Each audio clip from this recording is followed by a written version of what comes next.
Get ready to dive into the intriguing world of private equity. In our 4-part interview series with Michel Degosciu from LPX, we unravel the secrets of an exclusive financial realm and explore the revolutionary concept of listed public-private equity. Welcome to the 4th part of our interview series on listed private equity, where we are going to explore the risks associated with private equity. Welcome, Michel Degosciu. Hello, welcome. So, Michel, what returns can investors expect when they invest in private equity? But of course, it depends on, first of all, on the time frame that you're analyzing, and then also on the type and style of private equity investment. When we look at the total private equity market over the past, let's say, 10 years, you had a return of around 10% per year. When you look at the underlying fundamental performance of private equity, that's what you can expect from the, let's say, fundamental performance, economic performance of private equity. When you look at the stock price of those private equity companies over the past 10 years, then the annualized return was around 15 to 16% per year. So basically it means you have a return of around 10% per year, plus then the uplift of the private equity companies that are listed on the stock exchange and are trying to make good investments, trying to always find the best manager, the best investment into a particular sector, and then are getting an uplift to the NAV, because that's what we regularly see in the portfolio. When you look at the exit valuation, you always have an uplift compared to the NAV. So the NAV performance is a little bit underestimating the performance of private equity because of the fact that they're usually getting a much higher valuation when they sell something. This explains also why the stock price is then returning a little bit better than the actual underlying NAV performance of those companies. But as all investors should know, a higher yield return also comes with risks. So what are the main risks by investing in private equity? Well, there are several risks. I mean, first of all, you have to be aware that private equity is correlated with traditional stock markets.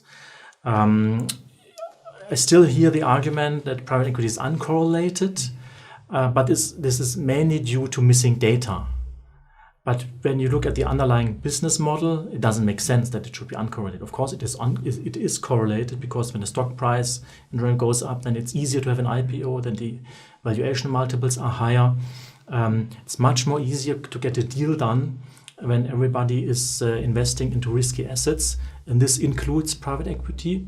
So you should be aware and not be irritated when someone tells you it's uncorrelated, it's correlated. So be aware of that. So that's certainly one risk. You have to be aware of that. And then, of course, only invest that type of money, of your personal wealth, that you don't need in the next coming years for whatever reason. And what means in the next coming years? So what is the usual time horizon that investors should have?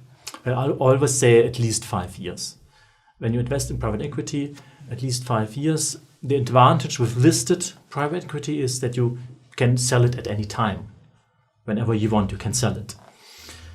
However, as I mentioned, there are some risks associated, so I recommend at least 5 years, and only that part of your personal wealth that you don't need into those. Okay, this sounds reasonable. And how does private equity perform in times of crisis? Well, this depends a little bit also on the investment style.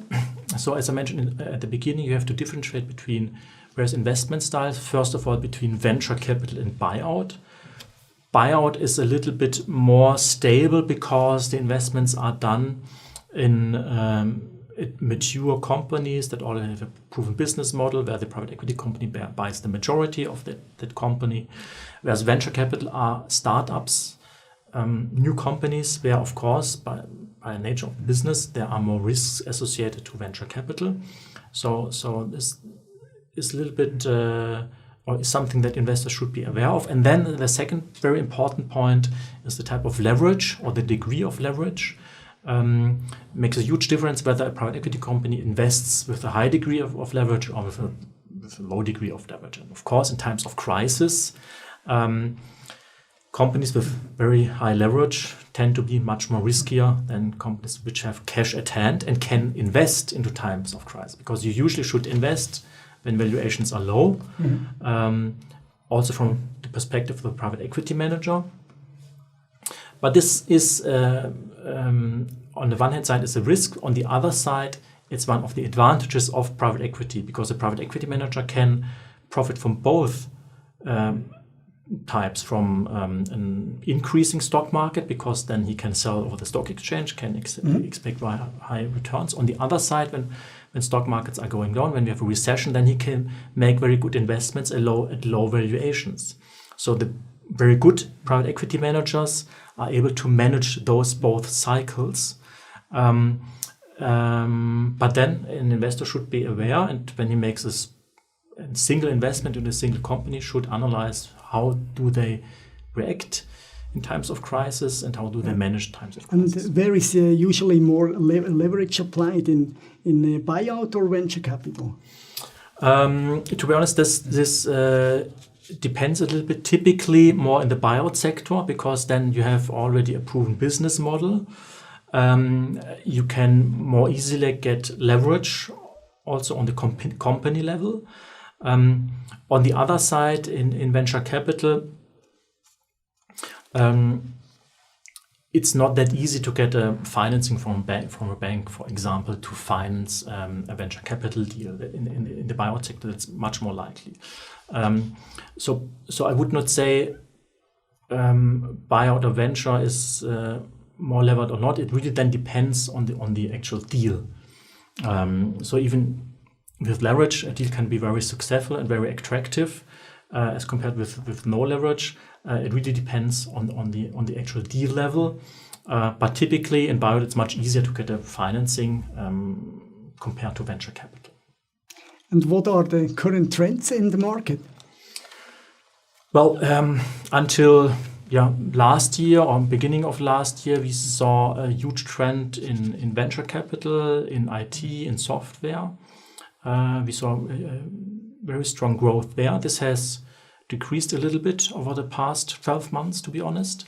We have seen a huge uplift in private debt. For several reasons. First of all, even after the financial crisis 2009, new financing facilities emerged from companies that are non-banks. So non-banking facilities, non-banking financing increased dramatically after the financial crisis, and also over the last couple of years. This has again increased, and this is a trend that we still see, and I think this will continue also. What we have seen now in the US with the banking crisis there, I think the trend to non-banks providing financing to medium-sized companies will be a very important investment part in the next coming years. Yeah, but we can say the risk-adjusted returns in private equity are still making it a very interesting asset class. Yeah, when you include private equity into a global portfolio of stocks and bonds, you can increase your risk-return profile. Yeah, definitely. Excellent. Thank you very much, Michel, for sharing your insights. Thanks for joining our interview series on public listed private equity.